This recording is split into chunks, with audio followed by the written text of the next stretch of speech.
Dans l'exercice 2, on est invité à demander un mot à l'utilisateur et puis afficher si la première lettre est une voyelle ou non.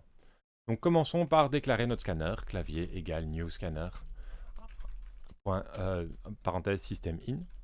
Et puis essayons de demander un mot à l'utilisateur. Puisqu'on veut un mot, on va vouloir une variable de type string.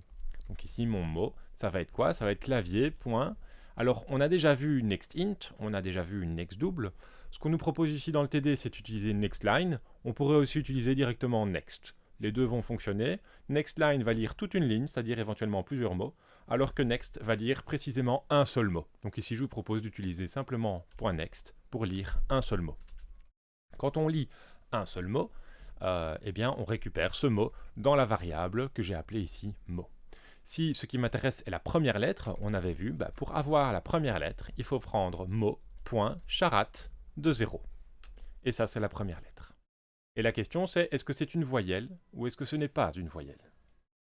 Alors, pour rappel, les voyelles, c'est quoi? C'est A, E, I, O, U, éventuellement Y, on peut le rajouter, mais je vais le laisser tomber. Okay. Et donc, la question, c'est est-ce que cette première lettre est égale à une de ces lettres-là?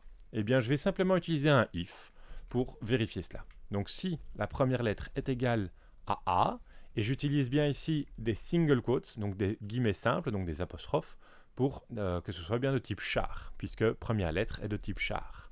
Donc, si cette première lettre est égale à A, ou alors est égale à E, ou alors est égale à I, ou alors est égale à O, ou alors est égal à U, A, E, I, O, U. Eh bien, dans un de ces cas-là, dans tous ces cas-là en fait, et je vais peut-être les mettre sur des lignes séparées pour pouvoir m'y retrouver plus facilement, eh bien, dans tous ces cas-là, je vais afficher, et j'ai oublié ici un égal, je vais afficher que c'est une voyelle. Okay, donc je dois afficher, c'est une voyelle. Et sinon, j'affiche, c'est une consonne. C'est une consonne. On va essayer ça. Donc mon programme demande un mot. Alors je vais dire un mot. Et remarquez que le premier mot ici, c'est un. Et donc normalement, c'est une voyelle. On va voir. Oui, c'est une voyelle. Super. Alors pour aller un petit peu plus loin, on pourrait remarquer la chose suivante. Je vais relancer mon programme et je vais écrire un mot avec une majuscule. Un mot avec une majuscule, j'ai toujours un au début, donc normalement la première lettre c'est un U, ça devrait être une voyelle. Mais malheureusement, ça m'affiche, c'est une consonne. Pourquoi? Eh bien tout simplement parce que ici j'ai utilisé un U majuscule. Et un U majuscule, ça n'est pas égal à un U minuscule. Ce sont deux caractères distincts. Si je veux qu'ils soient considérés comme égaux, je dois arriver à faire une comparaison sans tenir compte de ce qu'on appelle la casse, c'est-à-dire la distinction entre majuscule et minuscule. Une autre manière de faire, c'est simplement de convertir le mot donné, ici, en minuscule avant de récupérer la première lettre.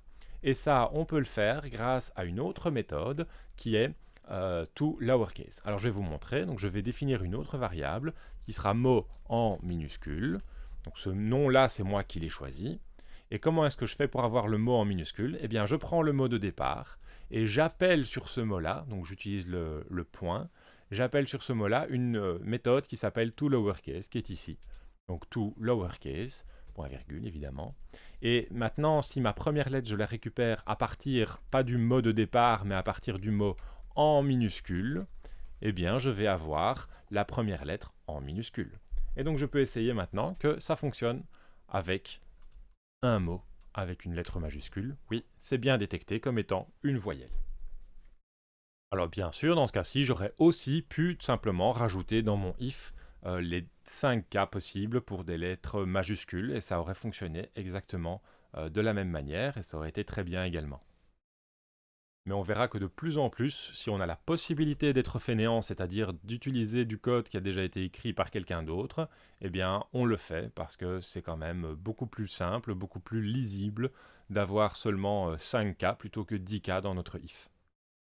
On verra d'ailleurs un peu plus tard comment simplifier encore un tout petit peu ce code-ci, mais d'ici là, ceci, c'est bon pour moi.